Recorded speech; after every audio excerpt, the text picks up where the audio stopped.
queridos, estão todos bem? Espero que sim. Então, hoje vamos dar continuidade a Roma. Sim, vocês me viram falando sobre Revolução Industrial e hoje vamos falar sobre Roma ainda. Então, recapitulando. Semana passada, falei sobre Roma Monarquia, né? Fundação de Roma, Roma Monarquia. Começamos a falar sobre Roma República, né? Falamos sobre a estrutura social, né? Patrícios que comandavam por causa do tinha um senado e tínhamos os plebeus que era a Marsa que comandava tudo ali, comandava, né? Que fazia era mão de obra, então como mão de obra era realmente a estrutura que mantinha Roma viva. E eles se revoltaram, aí queriam entrar no Senado, os patrícios não queriam que eles entrassem no Senado, então eles fizeram o tribuno da plebe e fizeram aprovação de algumas leis, certo? Duas leis que eu não falei semana passada, que eu vou falar agora. Lei Hortência, que determinava que o que os plebeus votassem num plebiscito, né, fosse aprovado no plebiscito, tinha que virar lei. Porque o Senado ele não aprovava muita coisa, mas com a Lei Hortência ele tinha que aprovar, não tinha essa.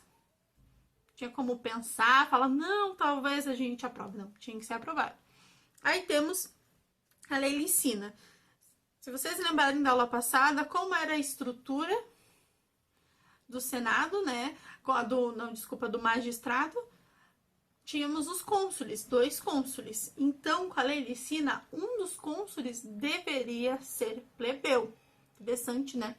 Então, nós tínhamos também essas duas leis bem importantes. E os irmãos Gracos, sim, eles eram tribunos da plebe. E esses irmãos estavam querendo revolucionar Roma. Sim, os 2 irmãos, o Tibério e o Caio, eles fizeram, né, algumas leis que tentaram ser aprovadas no Senado, mas não deu certo. O Tibério queria fazer uma reforma agrária.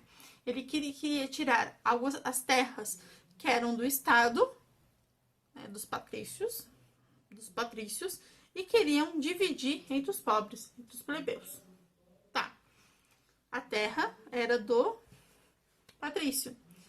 A forma de ele continuar sendo rico e se manter no Senado era terra. E ele não ia entregar pro plebeu, pro pobre, não.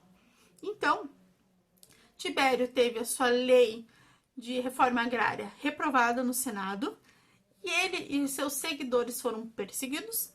E um ano depois de ele tentar fazer a aprovação dessa lei lá em 133 a.C., ele tentou aprovar essa lei. Um ano depois, ele foi assassinado e seus seguidores também. Lembra que eu falei que Roma era uma novela mexicana? Se eu não falei, tô falando agora.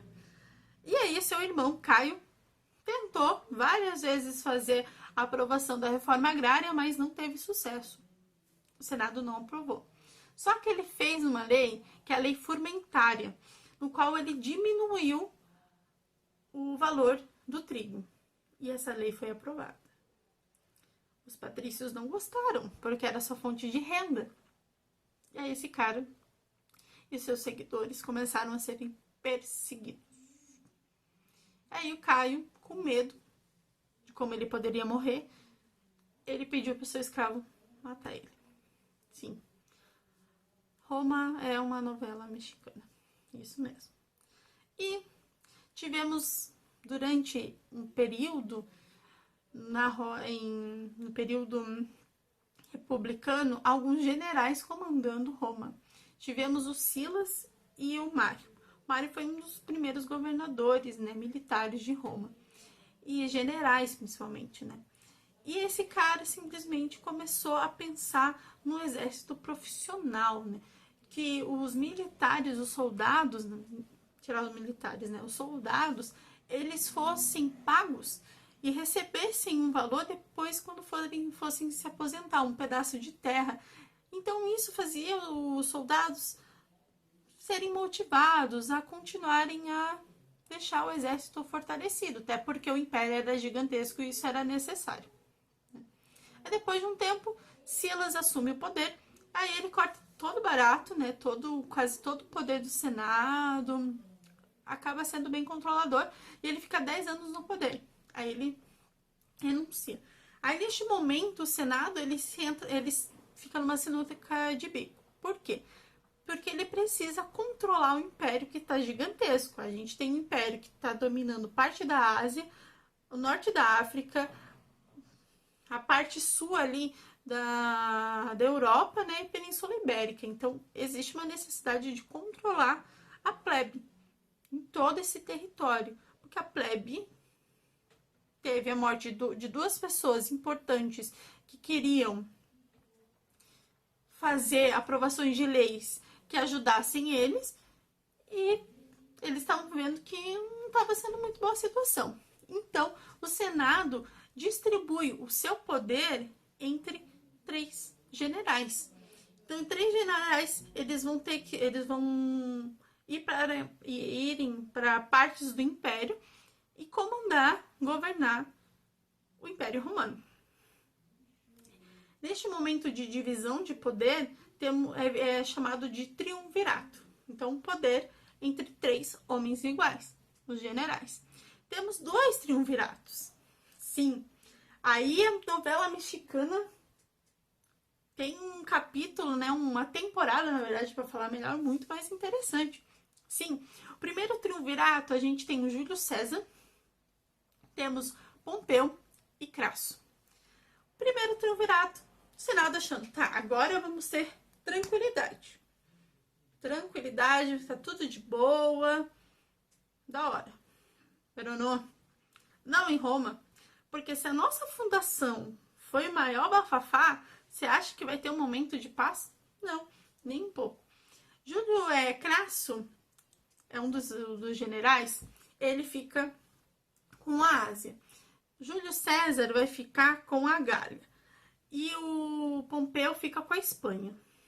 Crasso acaba morrendo numa batalha na Pérsia. Aí, Pompeu e Júlio César começam a brigar entre si. Pompeu fala que Júlio César tá gastando demais. Aí o Senado, vendo isso, vai apoiar Pompeu. Júlio César não gostou nem um pouco disso e vai até Roma com seu exército, né, com os militares, seus soldados, invadem Roma. Eles vão até Roma. Eles invadem Roma, literalmente, invadem o Senado. Júlio César derruba Pompeu e fala: eu sou o novo mandante desse negócio aqui. Vou virar ditador aí, vocês perderam o poder. Então, tribuno da plebe perde poder, Senado perde poder, quem manda aqui sou eu. O Senado não gostou muito da situação, mas enquanto Júlio César estava no poder, eu falei enquanto, né? Isso mesmo. Enquanto Júlio César estava no poder, ele fez algumas coisas que deixou o Senado de queixo caído. Primeiro, liberou cidadania para um monte de estrangeiro, fez um monte de obra pública, conseguiu novas colônias, mas ele obrigou os patrícios a darem trabalhos para os plebeus. Por quê? Os plebeus estavam ficando sem nada, porque Roma estava cheio de escravos de guerra. Então, os plebeus precisavam de trabalho e Júlio César obrigou os patrícios a darem trabalhos. E quem compõe o Senado mesmo? É isso mesmo, os patrícios. Então, vamos lembrar do fim da Roma monárquica? Então, não teve um rei, o Tarquino, que quis tirar o poder do Senado? E o que o Senado fez mesmo? Derrubou ele, né? Deu um golpe. E aí, assim, Júlio César estava tirando o poder do Senado. Todo o poder era só dele, só ele que comandava o império. Se o Senado deu um golpe de Estado em alguém uma vez, ele vai dar um golpe de Estado outra vez, né? O que vai impedir de eles fazerem isso? Só que os senadores, nesse momento, o Senado pensou diferente. Isso mesmo. Eles mataram Júlio César dentro do Senado, apunhaladas.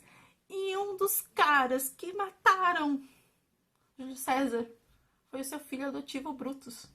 Isso mesmo. Que final de temporada, né, meu Brasil? Isso mesmo. Então, Júlio César é assassinado. E aí o Senado acha que tá, agora vamos ter paz. Agora vai ficar tudo tranquilo, tudo de boa. Isso aí. Pero não. Porque os apoiadores de Júlio César, 3 deles, ficaram tão revoltados com a situação que eles foram pro Senado e falaram: não, agora quem controla isso aqui é a gente. Vocês mataram o nosso amigo, agora vocês vão ver. Eles foram Marco Antônio, o Lépido e Otávio. Marco Antônio ficou com a Ásia e falou: eu vou cuidar da Ásia. Lépido com a Espanha e a África. E Otávio lá com a parte ocidental, ali com a Península Ibérica. Então, o Senado perdeu seu poder. Viu Roma ser, né, o Império Romano ser dividido em 3 de novo. E eles, né, tentando trabalhar aí de boa. Só que, vocês acham que se o primeiro triunvirato foi todo aquele bafafá, você acha que o segundo vai ser tranquilo também? Não, nem um pouco. Lépido, ele simplesmente é tirado desse triunvirato por Otávio. Aí Marco Antônio, eu acho que com medo, né, de ser afastado, ele vai até o Egito falar com uma certa pessoa chamada Cleópatra. Falei certo? É Cleópatra. Cleópatra. Eu sempre falo errado o nome dela. Então ele vai para o Egito, se junta à rainha do Egito, né? Fala, cara, a gente precisa fazer uma aliança, porque tem aí o Otávio que simplesmente não tá aceitando dividir poder aí. Me ajuda? Então ela fez a Cleópatra, agora sim, se juntou a Marco Antônio e vão lutar com Otávio. Os dois perdem. E aí os dois acabam se matando. E aí Otávio vira o governador de Roma. Desculpa, gente. Só que Otávio não aceitou ser só governador. E ele acaba virando imperador de Roma. Então, neste momento, Roma deixa de ser república e acaba virando império. Isso em 27 a.C. Tá? Então, o império ele vai de 27 a.C. até 476. Então, neste período, Otávio deixa de ser chamado só de Otávio e se intitula Otávio Augusto, Otávio o Divino. Isso mesmo, gente. Ele queria ser assim, tava nem aí. Otávio, então, com medo, né, de que a plebe se revoltasse e que o Senado se revoltasse, que tudo virasse um caos, ele estabelece a Pax Romana, uma paz romana.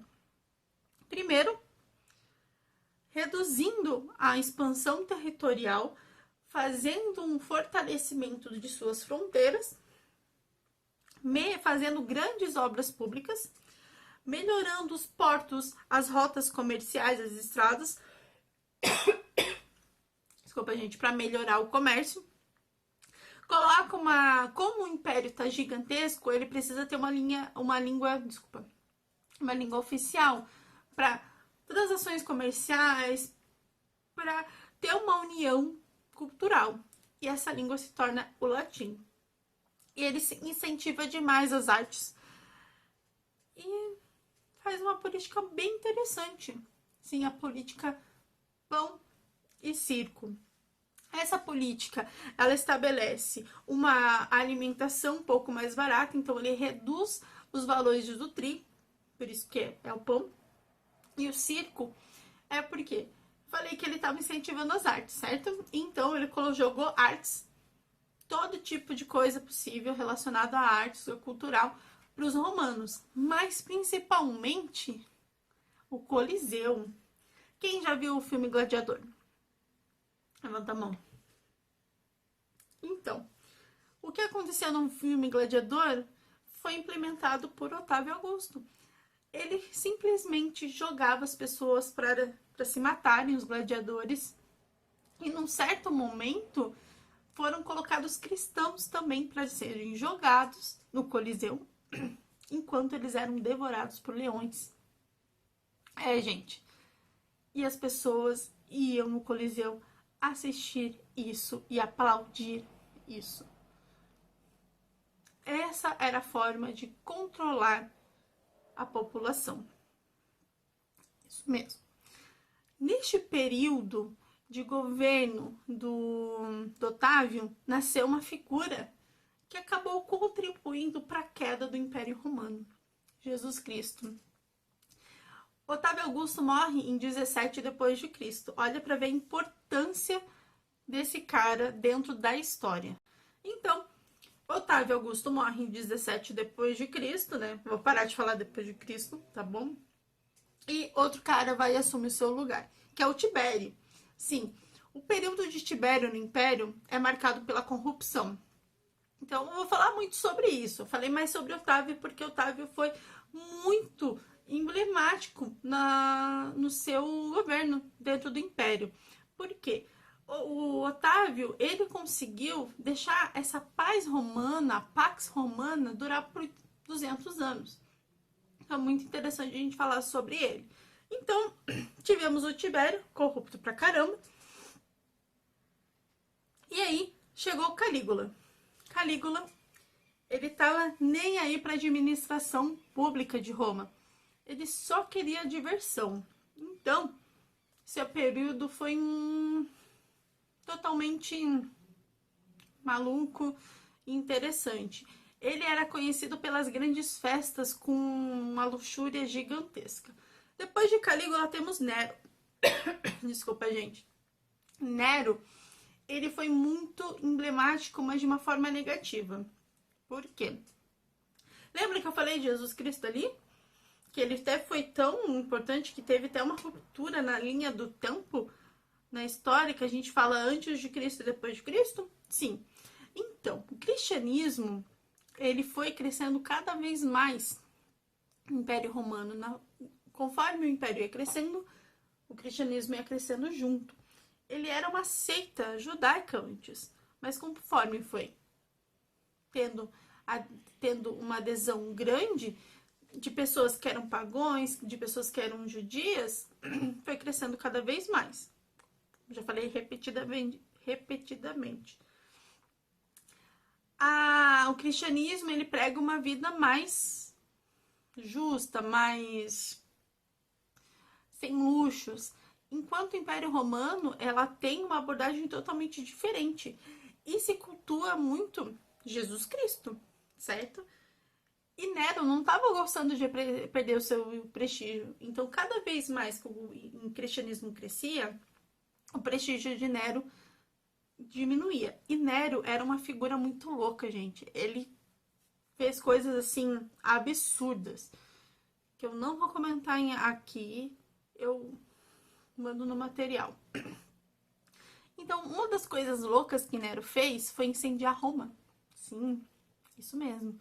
Eu ia falar os judeus, desculpa. Os cristãos, eles eram muito perseguidos no Império Romano. No início do Império Romano e por alguns anos, né?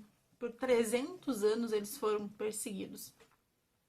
Então, Nero incendiou Roma e colocou a culpa nos cristãos. Isso mesmo. Depois foi comprovado que foi ele que mandou queimar. Mas durante um tempo, os cristãos, eles eram totalmente perseguidos e, como eu tinha dito antes, eles eram jogados aos leões no Coliseu, enquanto o povo aplaudia. Sim, um absurdo. Nero sai de cena e entra Diocleciano. Sempre me trava quando eu falo desse cara. Ele foi responsável por dividir o império em 4 partes. Aí, depois de sua morte, chega Constantino. Constantino, ele é muito importante para o cristianismo, porque ele vai fazer o mundo ver o cristianismo de outra forma, fazendo o mundo virar cristão. Então, desculpa, gente. Então, durante as invasões bárbaras que estavam acontecendo direto, Constantino, ele sai de Roma e vai para Constantinopla, na parte oriental do Império Romano. Então, Constantino, ele, em suas batalhas, ele começa a ver que os bárbaros, eles vão acabar dominando a região. E ele acaba sonhando em uma das noites, né, no meio de uma das batalhas, com o cristianismo, com Jesus Cristo, que falava, né, uma figura falava, olha, se você fizer um símbolo nos seus escudos, vocês vão vencer a batalha. Eles vencem a batalha, né, os romanos, e Constantino acaba virando cristão. Mas durante um tempo, ele continua deixando a religião que existia em Roma predominar sem problema nenhum. Só que daí ele faz uma lei, o Edito de Milão, que determina que não se pode mais perseguir cristão e instaura uma tolerância religiosa e uma liberdade de culto. Beleza. Outra coisa muito importante durante o mandato de Constantino foi o colonato. Como os trabalhadores estavam saindo das terras por causa dos bárbaros, o Constantino fala, não, o trabalhador vai ter que ficar na terra até morrer, trabalhar nessa terra até a sua morte. Isso mesmo. Colonato é muito importante para a gente entender os próximos períodos de aula, principalmente o feudalismo, tá bom, gente? Constantino morre, aí temos o Teodósio. Teodósio, ele é importante porque ele determina com o Edito de Telassônica que o cristianismo é a religião oficial do Império Romano. Como o Império Romano é gigantesco, mesmo com as invasões bárbaras, e as primeiras invasões bárbaras, elas são pacíficas e depois, ao longo do tempo, que começam a ficar mais violentas. Acaba tendo saques, acaba tendo destruição, mas não tão intensas do que as invasões finais feitas pelos hunos. A gente teve invasão dos ostrogodos, dos suevos, dos saxões, mas os hunos eles foram essenciais para a queda do Império Romano. Então, temos o Edito de Telassônica, determina que o Império Romano é cristão, então o mundo ocidental se torna cristão, por isso que a gente tem o cristianismo como uma das religiões mais influentes e com mais seguidores no mundo, e ele faz Teodósio faz a divisão do Império Romano em dois. Então temos o Império Romano Ocidental, com Roma sendo a sua capital, e o Império Romano Oriental, Oriental, com Constantinopla sendo a sua capital. Gente, fugiu, desculpa. Então, os dois filhos de Teodósio cuidam desses dois impérios. A gente tem o Honório na parte ocidental e o Acádio na parte oriental. E, infelizmente, depois de inúmeras invasões bárbaras de diversos povos bárbaros, em 476, Roma ela é invadida pelos hunos. Então, Rômulo Augusto, o último imperador de Roma, pelo menos o Império Romano Ocidental, ele acaba sendo destronado e Roma sendo destruída pelos hunos. O Império Romano Ocidental morre, enquanto o Oriental continua crescendo cada vez mais, que é o assunto da próxima aula. Mas, antes, a professora vai indicar uns filmes. É isso mesmo, porque eu sou dessas. Então, gente, o interessante do Império Romano é a gente ver nos filmes as diferentes fases. A gente tem um gladiador que vai falar sobre essa perseguição do cristão, porque o protagonista ele acaba virando cristão, né? Mas claro, tem todo um roteiro, né? Toda uma base de roteiro que é diferenciada, mas vemos o protagonista virando cristão, né? Sendo cristão. Temos um filme chamado Alexandria, que fala do momento que Roma, né? Que o Império Romano se torna cristão. Então a gente vê inúmeras perseguições religiosas e a história de uma matemática, a primeira matemática e é uma das mais importantes do mundo nesse filme. Então o filme é Alexandria, super interessante. Temos um seriado chamado Roma, que fala sobre essa transição da Roma República para Roma Império, muito interessante, e um filme da década de 70 chamado Júlio César, que mostra todo esse enredo e esse assassinato no meio do Senado. Então, gente, essa foi a última aula, né? Foi a última aula sobre Antiguidade Clássica. A gente vai começar a falar sobre Idade Média, um momento que falam que é a Idade das Trevas, a Noite de 1000 anos. Eu não sou muito fã dessa época, mas é necessário a gente estudar ela para a gente ter a base para as provas do Enem e do vestibular. Então, espero que vocês tenham gostado dessa aula. Desculpa a garganta da professora, mas é que ela tá muito ruim essa semana. E eu espero que vocês na próxima aula. Então, até logo e bons estudos!